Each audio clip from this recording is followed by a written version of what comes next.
तुम्ही कधी लोणावळ्याच्या जंगलातून रात्री गेलात का? लोक म्हणतात तिथे कुणी नसतानाही पावलांचा आवाज ऐकू येतात आणि त्या आवाजानंतर जो कुणी तिथे थांबतो तो पुन्हा कधी घरी पोहोचत नाही. ही गोष्ट आहे लोणावळ्याजवळच्या जुन्या रस्त्याची. लोक म्हणतात हा रस्ता शापित आहे.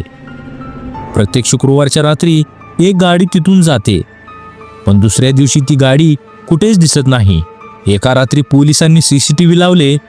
सगळं शांत होतं, पण अचानक 2:35 एका गाडीची लाईट स्क्रीनवर दिसते आणि पुढच्या क्षणी सर्व ब्लॅकआउट.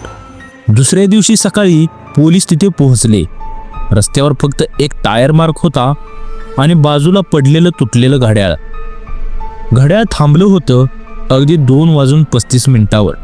आजही त्या जंगलातून जाणारे काही लोक म्हणतात रात्रीच्या शांततेत कोणीतरी मागून चालते असं वाटतं, पण मागे वळल्यावर कोणीच नसतं. जर तुम्हालाही असं काही अनुभवायला मिळालं असेल तर कमेंटमध्ये नक्की लिहा आणि अशाच खऱ्या रहस्यमय गोष्टींसाठी चॅनलला सबस्क्राईब करा आणि लाईक करायला विसरू नका.